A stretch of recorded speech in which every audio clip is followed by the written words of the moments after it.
오종을 펴주시기 바랍니다. 5개 함께 하겠습니다. 용서하여 주십시오. 용서하여 주십시오. 용서하여 주십시오.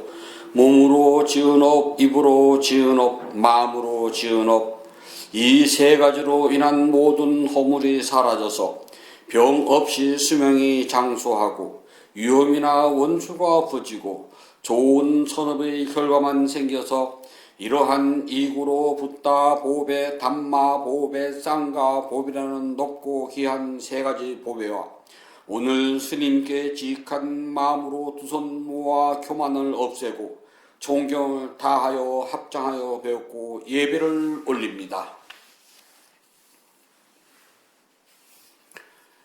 아함 반짜실랑 사마디야미 파나디빠따 웨라마니 시카 파당 사마디야미 아딘나다나 웨라마니 시카 파당 사마디야미 까메수미짜짜라 웨라마니 시카 파당 사마디야미 무사와다 웨라마니 시카 파당 사마디야미 수라메라야 메짜바마다타나 웨라마니 시카 파당 사마디야미. 3월 12일 둘째 주 유료 법문을 시작하도록 하겠습니다. 부처님 말씀 함께 하겠습니다. 사역가니까야 1권 18번경 양심경 2번 구절입니다. 이 세상에는 양심으로 악을 금하는 사람이 있습니까? 마치 좋은 말이 쬐찍의 그림자만 보고도 달리듯 비난으로부터 물러서는 그런 사람이 있습니까? 이 세상에는 양심으로 악을 금하는 사람이 있습니까? 마치 좋은 말이 쬐찍의 그림자만 보고도 달리듯 비난으로부터 물러서는 그런 사람이 있습니까? 이 세상에는 양심으로 악을 금하는 사람이 있습니까? 마치 좋은 말이 쬐찍의 그림자만 보고 달리듯 비난으로부터 물러서는 그런 사람이 있습니까? 사람은 처음 보는 사람을 만나게 되면 그 사람이 어떤 사람인지는 소개해주는 사람이 말을 해준다 할지라도 그 사람이 누군지를 잘 몰라요. 그리고 처음 만나는 사람끼리 서로가 자신의 속내를 다 까보지도 않는답니다. 그래서 서로가 좀 뜸해가지고서 묵묵히 얼굴만 쳐다보면서 상대방이 하는 말만 듣고 있으면 거기다가 말을 듣되 내색조차 하지 않으면은 정말 그 사람이 누군지 잘 모르고 되게 신비하게 된답니다. 사람이 상대방에게 신비롭게 보이려면은 자신의 본래 면목을 감추면 된답니다. 다시 말해서 말하지 않고 상대가 무슨 말을 하더라도 대꾸도 하지 않고 얼굴이나 몸짓에 표현도 하지 않으면 그 사람이 누군지 잘 몰라서 아주 신비해져요. 그래서 사람이 상대방에게 신비롭게 보이려면은 자기를 감추면 돼요. 만약에 상대방과 말을 섞고 뭘 하다 보면은 상대는 나를 저울질한답니다. 아, 저 사람 참 똑똑하구나. 아니면 저 사람은 나 정도 되구나. 아니면 아, 저 사람 나보다 못하네. 그렇게 평가를 한답니다. 그러니까 말하지 않으면 속에 뭐가 들었는지 몰라요. 말은 사람의 마음과 생각을 드러내는 아주 좋은 도구랍니다. 그래서 말하지 않으면은 상대가 어떤 생각을 하는지 상대가 어떤 마음을 가지고 있는지 알아낼 재주가 전혀 없답니다. 그래서 나온 말이 침묵은 금이라는 말도 있고 또 우리 속담에서는 가만히 있으면 2등 한다고 그러잖아요. 말하지 않고 그냥 가만히 있으면 된다고요. 근데 괜히 아는 척하고 섣부르게 잘못 말하면 상대방이 나를 얕잡아 볼 수도 있고 또 가진 것 없는 내 미천이 다 들통날 수도 있거든요. 근데 말하자는 몰라요. 그래서 서로 사람끼리 처음 만났을 때는 누군가 소개를 해주는 사람이 말문을 터주지 않으면은 참 서로가 자기 속내를 다 보이고 말하기가 어렵답니다. 어떤 사람인지 모르잖아요. 반대로 자연이 신비한 것은 드러내지 않으면 모른답니다. 사람은 신비하려면 감춰야 되고 자연은 감추면 몰라요. 누군가 가서 그걸 찾아보고 거기 갔더니 참 경치가 좋더라. 아 신기하더라. 라고 입소문을 내야지 사람이 입소문을 듣고 꼬리를 물고 거기 가서 보고 정말 아름답구나 신기하구나 라고 소문이 나게 된답니다. 그래서 자연은 모르면은 평범할 뿐이에요. 정말 어느 숲에 어느 골짜기에 어느 바위에 숨겨져 있는지 모르기 때문에 하나도 신기하지 않아요. 그런데 누군가 그걸 찾아보고 그걸 봤더니 신기하더라라고 말을 하게 되면은 그때부터는 그것이 신비하게 된답니다. 사람은 감출수록 신비해지고요. 자연은 드러낼수록 신비해집니다. 참 묘해요. 그런데 법은요, 좀 다르답니다. 사람은 감춰야 신비하고 자연은 드러내야 신비하다고 했잖아요. 근데 법은 이 세상에 자꾸 드러내야지만이 법은 신비해진답니다. 부처님은 있는 그대로 법을 사실 그대로 다 말씀하셨답니다. 감추기 하나도 없어요. 대개 세상에 많은 스승들은 자기만이 가지고 있는 아주 특별한 비법이 있답니다. 그래서 그것은 함부로 가르쳐 주지도 않고 자기네 가족이나 또는 수제자에게만 가르쳐 준다고 그래요. 그렇게 비밀스럽게 자기만 알고 있는 것, 그걸 보고 우리는 스승의 주목 속에 있다 그래서 사권이라고 그래요. 한문으로는 스승사자 주목권자. 옛날 아버지하고 아들이 집신을 삼아서 팔았답니다. 그런데 아버지가 삼아서 파는 집신은 연신 잘 팔리는데 아들이 삼는 집신은 팔리지가 않더랍니다. 그래서 아버지만의 비법이 뭔가 되게 궁금했는데 아버지가 절대 안 가르쳐준다는 게 물어봐도 아버지는 어떻게 집신을 삼아 그렇게 잘 팔려요? 그 비법 좀 가르쳐줘요. 그랬더니 안 가르쳐 주더랍니다.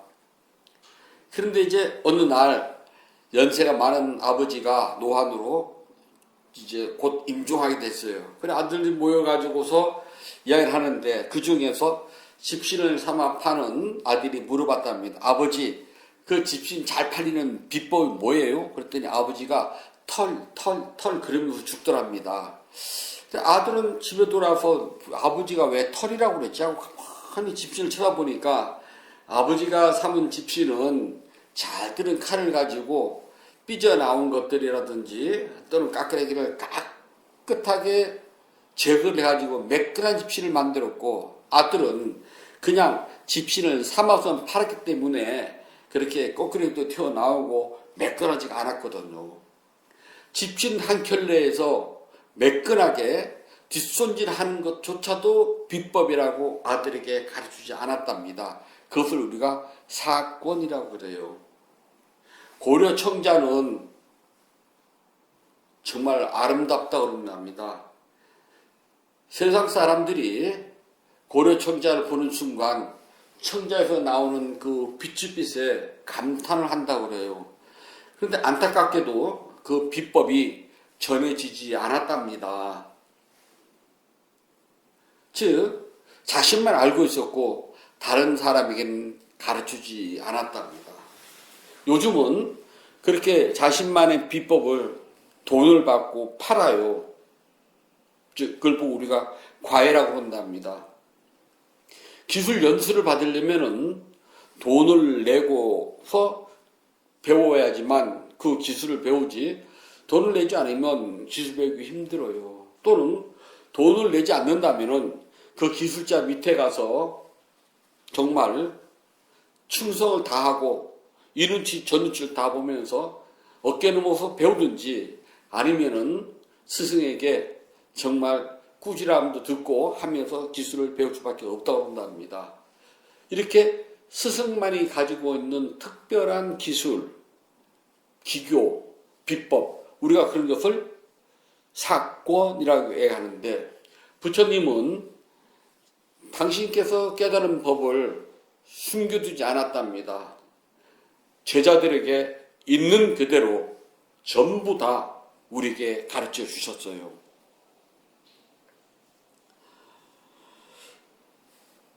그 있는 그대로 부처님께서 자신이 깨달은 것을 전부 다 우리에게 가르쳐 주셨기 때문에 신비하고 신기해요. 정말 그럴까라고요.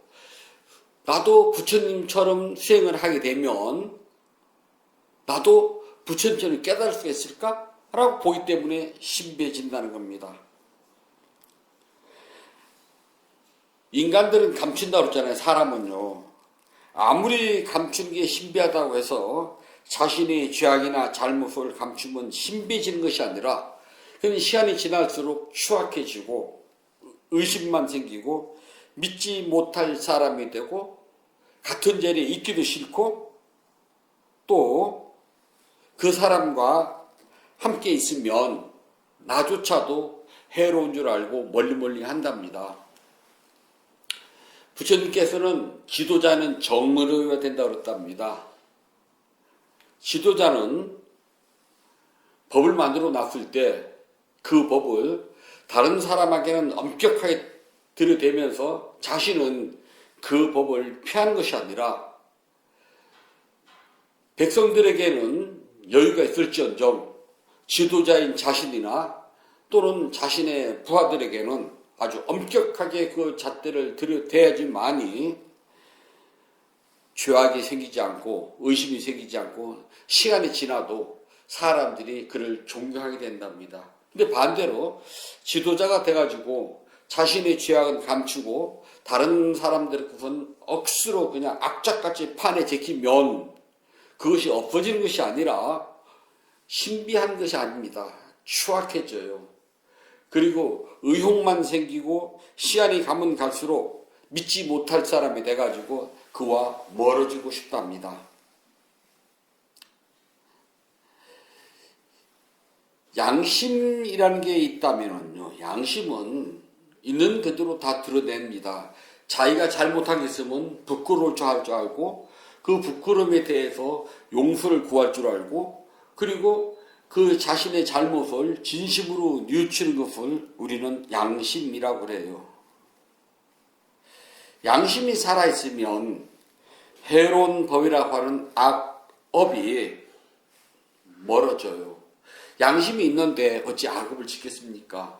양심이 있으면 악업으로부터 멀리하고 싶고 악업을 피하고 싶고 악업을 두려워하게 된답니다. 그러나 감각적 욕망을 따라가는 어리석은 중생들은 오히려 악업을 감추는 것이 자기가 신비한 줄 알아요. 사람은 누구나가 다 잘못을 지으면서 산답니다. 그게 중생이거든요. 양심 있는 사람은 자신이 저지른 잘못을 두려워하고 부끄러워하고 또 그에 대해서 진심으로 뉘우치기 때문에 다시는 같은 잘못을 반복하지 않으려고 노력을 한답니다. 어리석은 사람은 자신의 잘못을 다 감추는 것이 신비한 사람인 줄 착각을 하면서 살아가요. 말 안 해도 알거든요. 불자들의 양심은 언제나 해로운 일을 막고 마음 책임을 갖추도록 해서 윤회에서부터 벗어나려고 한답니다. 불자들은 양심이 있는 사람이에요.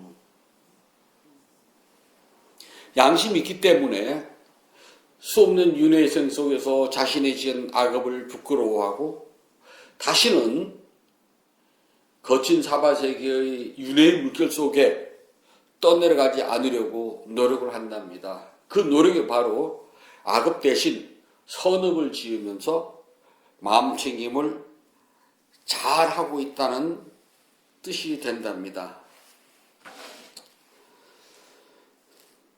해로운 악업이라고 한다면 나쁜 견해, 감각적 욕망, 악의, 해코지 하는 마음, 이 네 가지를 말한답니다. 이 반대는 전부 다들 선한 업이 되겠죠. 나쁜 견해, 불자들에게는 오직 부처님의 가르침 외에 다른 것을 생각할 필요가 없답니다. 불자들에게 행동의 모든 표준과 생각의 표준은 부처님 가르침이지 다른 이교도의 가르침이나 다른 종교 철학자들의 그런 것은 중요하지 않아요. 그건 우리가 딸 필요 없답니다. 그런 것들을 보고 우리는 잘못된 견해, 사견이라고 그래요. 불자들에게는 부처님 방식으로 부처님 가르침만 믿고 따른 것은 바른 견해, 정견이라고 그러고 부처님의 가르침이 아닌 다른 종교인들이라든지 또는 철학가, 사상가들이 하는 말들을 그것이 부처님 말씀인 양 믿고 따른다면 우리는 그것은 잘못된 견해, 나쁜 견해, 사견 또는 악견이라고 이야기를 한답니다. 두 번째는 감각적 욕망이에요. 눈, 귀, 코, 입, 몸은요 불편한 걸 싫어한답니다.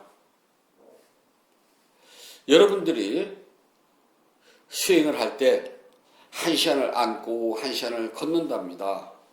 1시간을 앉아있게 되면은 눈도, 귀도, 몸도, 마음도요 싫어하는 마음이 일어나요. 그래서 다리는 뻗고 싶고 눈은 뜨고 싶고 몸은 흔들고 싶어진답니다. 더 나아가서는 자리를 박차고 일어나서 나가버려요. 그것을 우리가 다른 말로 하면 감각적 욕망에 따라갔다라고 이야기를 한답니다. 수행은 감각적 욕망에서 벗어나서 자신의 몸과 마음을 다스리는 훈련을 한답니다. 몸과 마음을 잘 알아차려서 다스리지 못하면 언제나 감각적 욕망이 앞서가요. 앉아있는 거 지루하고 다리도 아프고 허리도 아프고 어깨도 아파요. 시간이 지나면 지날수록 온몸이 무너져 내릴 듯이 아프답니다. 뿐만 아니라 마음은 답답하고 지루하고 짜증나요. 눈은 뜨고 싶어서 죽겠습니다. 수행은 바로 이러한 감각적 욕망을 잘 알아차려서 다스리는 훈련을 한답니다. 감각적 욕망을 잘 다스리고 알아차리게 되면은 나쁜 생각, 악의가 일어나지를 않아요. 그러면 마지막 네 번째, 다른 사람에 대해 가지고서 나쁜 말을 하려고 하는, 나쁜 마음을 먹고 나쁜 행동을 하려고 하는 해코지 하는 마음도 생기지 않는답니다. 해코지 한다는 마음은요, 말과 행동과 마음으로 누군가에게 해를 끼치는 모든 행위와 언어, 마음을 말한답니다. 불자들에게는 해코지 하려는 마음을 가지서는 안 돼요. 비단 사람뿐만 아니라 생명 가진 존재들에게는 모두가 언제나 불쌍한 마음과 따라 함께 기뻐하는 마음을 가져야 된답니다. 불자들은 바르게 살아가는 사람이에요. 바르게 살아가는 사람이기 때문에 자신을 감춰서 신비스럽게 만들지를 않는답니다. 불자들은 자신의 손바닥을 펴 보이듯 모든 걸 드러낸답니다. 절에서 오래 살다 보면은요, 세상 물정 잘 몰라요. 저만 해도 세상 물정 잘 모른답니다. 세상 사람들이 다 내 마음 같은 줄 알거든요. 이 세상 살아가는데 특별히 감출 것이 뭐가 있고, 또 상대방에게 눈물 흘리게 할 일이 뭐가 있습니까? 상대방 눈에서 눈물이 나오면 내 눈에서는 반드시 피눈물이 흐른답니다. 그거 잊어버려서는 안 되거든요. 내가 뿌린 것만큼 나는 거둬들여야 돼요. 그렇기 때문에 자신의 잘못을 감추고 나쁜 생각을 가지고 또 남을 해코지 하려는 마음을 갖는 것이 아니라 불자들은 바른 마음을 가지고서 바르게 살아가기 때문에 언제나 모든 것을 다 드러내 보인답니다. 그러면 상대방이 나를 바보로 볼지도 몰라요. 차라리 영악하고 해코지를 하고 악의를 가지고 감각적 욕망에 따라하기보다는 조금 바보처럼 사는 것이요. 깨달으면 빨리 이루어진답니다.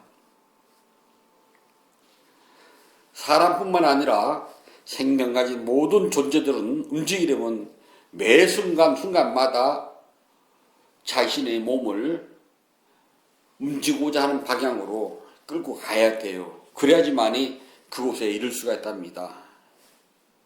움직이지 않으면은 목적지를 못 간답니다. 새도 먹이를 잡으려면은 먹이가 있는 곳을 향해서 저 높은 하늘에서 정말 번갯불처럼 내려 꽂아가서 먹이를 구해야 된답니다.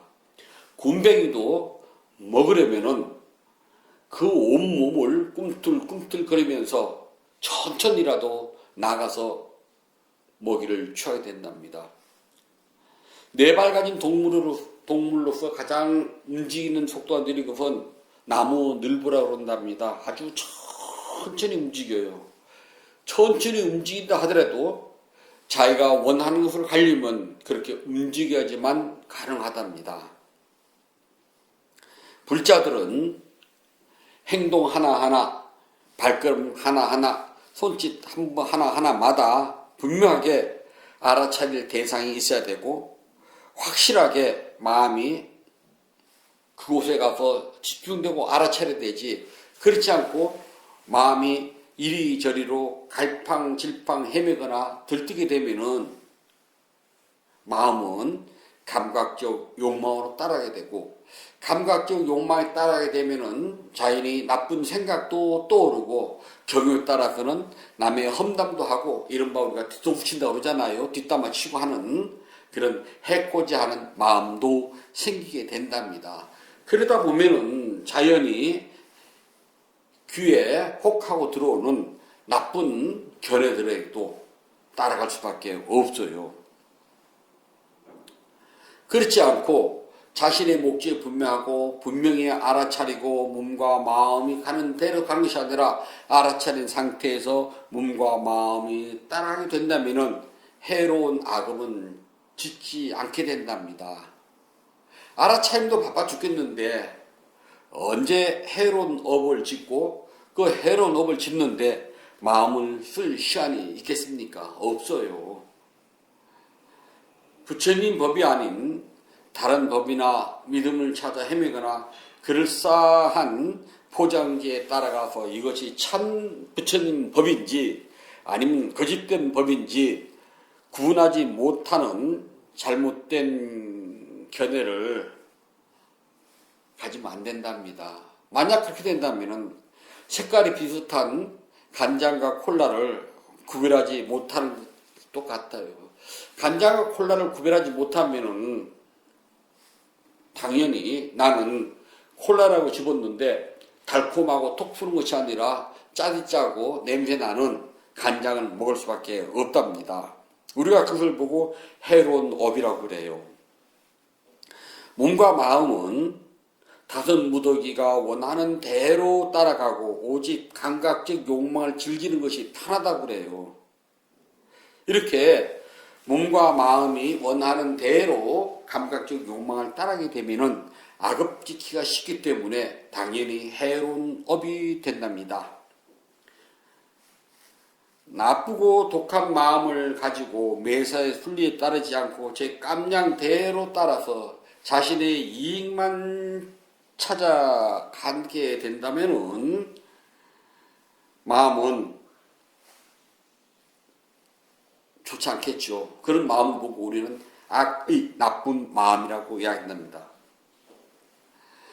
여기에서 자기 이익을 위해서 남을 해코지 하고 험담하고 모략하고 없는 말을 만들어내고 또 불필요한 주먹다짐을 한다면은 이건 당연히 말할 여지가 없는 악업이랍니다. 이런 마음을 상대방한테 드러내질 않아. 이건 다 감춰버려요. 이걸 감출 때 우리는 신비하다 그러거든요. 하지만 사람이 어디 우리가 인성이라고 그러잖아요. 심성, 마음의 성품은요. 쉽게 변하는 게 아니랍니다. 그런 품위와 격조가 낮은 사람이 아무리 그것을 숨긴다고 한들 그 사람은 신비롭지 않아요. 사람들은 좋은 것이 있으면 감추지 않아요.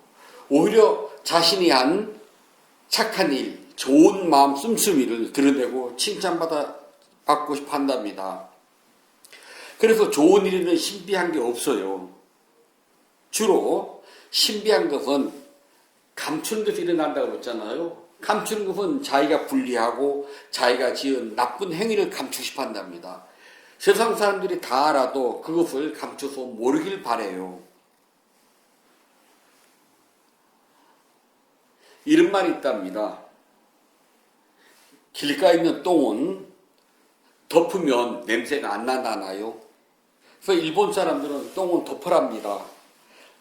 과거에 그 사람이 나쁜 일을 했고 불편스럽고 또 흉측한 일을 했더라도 그걸 자꾸 세월이 지나면서 까디도내지 말고 덮으랍니다. 냄새가 안 나도록. 그래서 일본은 우리를 35년 동안 식민 통치를 하고 태평양 전쟁을 일으켜가지고 무수한 악행을 저질렀지만 역사교육을 하지 않는다면 그건 다 감춰버리거든요. 근데 한국 사람들은 똥은 다 파 뒤집어 가지고서요 흩어 뿌려서 바짝 말려버린 냄새가 안 난다고 합니다. 사람은 착한 일과 마음 씀씀이를 아주 잘한 것들은 다 드러내가지고 잘하고 싶지만은 자기가 불편하고 나쁜 짓하고 못된 짓은 감추고 싶어 해요. 왜냐하면 그런 일이 드러나면은 자신에게 오는 불이익을 두려워하기 때문이랍니다. 불자는 착한 일을 한 것에 대해서 숨기지 않아요. 다 드러낸답니다. 하물며 다 드러내는 불자들이 나쁜 일인들 숨기겠습니까? 그래서 불자들은 끊임없이 참회를 하고 용서를 구하고 그리고 다시는 그러한 잘못을 반복하지 않도록 노력을 한답니다. 불자들은 신비하지 않아요.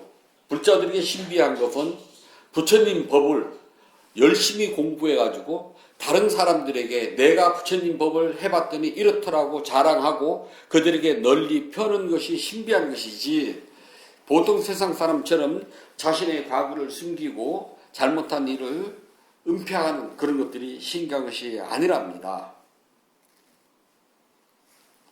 불자들은 전부 다 드러낸답니다. 좋은 일도 드러내고 나쁜 일도 드러내요. 그리고 나쁜 일에 대해서는 진솔하게 뉘우치고 부처님 법에 조금이라도 더 가까이 가도록 노력을 할 때 불자들은 그것이 신비하답니다. 불자들에게 신비는 수행과 공덕뿐이지 다른 건 결코 없답니다.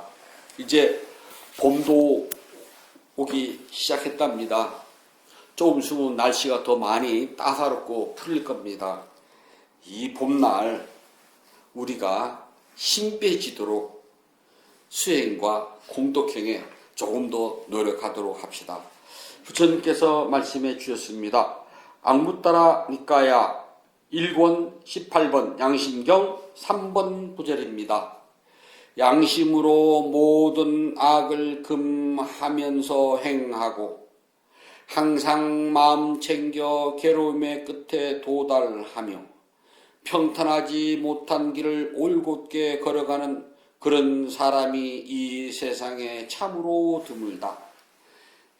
양심으로 모든 악을 행하면서 금하면서 행하고 항상 마음 챙겨 괴로움의 끝에 도달하며 평탄치 못한 길을 올곧게 걸어가는 그런 사람이 이 세상에 참으로 드물다.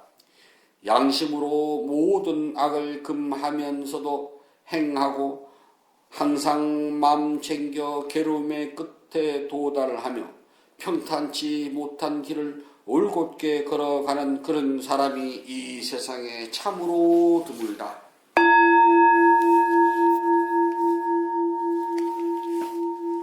법회 회향 함께 하겠습니다. 272쪽 법회 소원만 하도록 하겠습니다. 나누는 기쁨으로 자비 발언을 하였고 수행을 위하여 무너지지 않는 소원을 서야 합니다. 오늘의 수행이 계속 이어지길 서원하노니 제가 해탈을 가면 곧바로 깨달음에 이르러서 허무한 사바 세계의 모든 욕망과 집착이 끊어지다. 제가 만약 다시 태어나 살아가는 동안 모든 악업을 없애고 바른 마음 깊은 생각 참다운 지구와 청정한 노력이 충만하여 지이다. 단마의 위없는 힘과 저의 노력과 실천하는 힘으로 어떤 마장도 제 가까우지 않길 기원합니다. 부따와 덕 높으신 스승님 그리고 성스러운 짱가의 힘으로 저의 마지막 탄생일지라도 마장이 절대로 접근하지 않길 기원하나이다. 모든 선악 공덕을 고르게 나누어 가지소서. 사두 사두 사두. 모든 선악 공덕을 고르게 나누어 가지소서. 사두 사두 사두. 모든 선악 공덕을 고르게 나누어 가지소서. 사두 사두 사두. 3월 10일 둘째 주 일요법회를 마치도록 하겠습니다. 모두 행복하세요.